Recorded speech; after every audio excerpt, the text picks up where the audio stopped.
Assalamualaikum warahmatullahi wabarakatuh. Perkenalkan, nama saya Fitrah Mayani Sebuan. Di sini saya mau presentasikan PPT saya, yaitu mata kuliah keuangan syariah. Judul PPT saya itu analisis rasio kinerja keuangan pada 3 bank syariah di Indonesia tahun 2022. Sini terdapat pendahuluannya.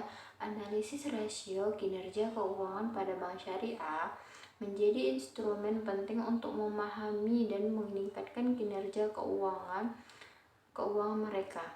Dengan memahami aspek ini, bank syariah dapat merumuskan strategi yang efektif, mengelola risiko, dan memenuhi tuntutan prinsip-prinsip syariah serta harapan pemangku kepentingan. Selanjutnya di sini pengertian bank syariah.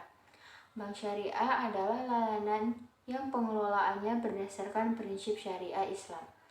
Bank syariah dikelola berdasarkan hukum Islam yang mengacu pada Al-Quran, hadis, dan fatwa.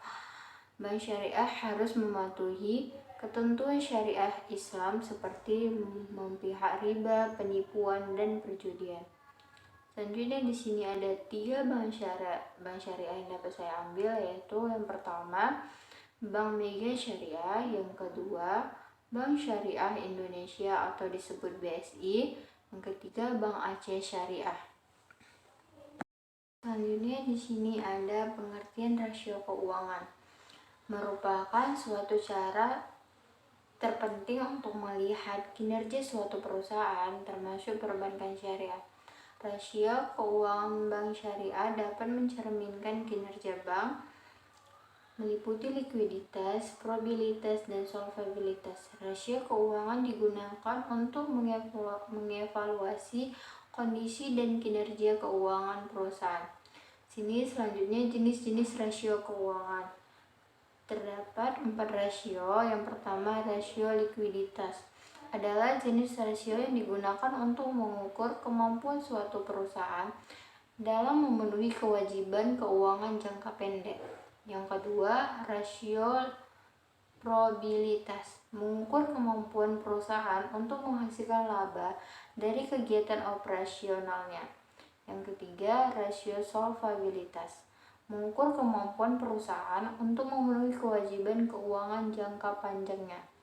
Yang keempat, rasio aktivitas mengukur efisien perusahaan dalam menggunakan sumber daya operasionalnya. Selanjutnya di sini ada rumus rasio keuangan. Terdapat 4 rumus, yaitu rumus likuiditas, aset lancar dibagi kewajiban lancar dikali 100%. Yang kedua, rasio probabilitas, laba bersih dikali laba bersih dibagi total aktiva dikali 100%. Yang ketiga, rasio solvabilitas, jumlah seluruh liabilitas dibagi ekuitas pemegang saham dikali 100%. Yang keempat, rasio aktivitas, penjualan bersih dibagi total aset rata-rata dikali 100%. Selanjutnya ada di sini nama 3 bank syariah yang dapat saya ambil, yaitu di sini udah saya hitung ROA-nya, ROE atau RL, atau disebut dengan rasio likuiditas. Yang pertama, Bank Mega Syariah 3,026%, ROA-nya, ROE-nya itu 20,788%, RL-nya itu atau rasio likuiditasnya 11,704%. Yang kedua di sini Bank Syariah Indonesia 1,41%, ROA-nya, ROE-nya itu 8,91%, RL-nya itu atau rasio likuiditasnya itu 401,05%. Yang ketiga Bank Aceh Syariah 2%, ROA-nya, ROE-nya itu 12%. Sedangkan RL-nya atau rasio likuiditasnya itu 11,1187%. Selanjutnya di sini apa pentingnya rasio keuangan untuk mengevaluasi kinerja bank syariah? Di sini rasio keuangan adalah alat yang penting untuk mengevaluasi kinerja bank. Di sini terdapat poinnya, yaitu likuiditas ratios. Maksudnya di sini menilai kemampuan bank untuk memenuhi kewajiban keuangan jangka pendek. Yang kedua di sini probabilitas ratios, mengukur seberapa baik bank menghasilkan keuntungan dari operasi bisnisnya.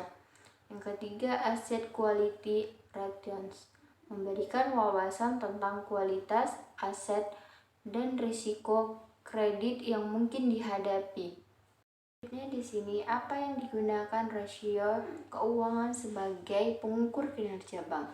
Rasio keuangan digunakan sebagai pengukur kinerja bank untuk mengevaluasi kinerja bank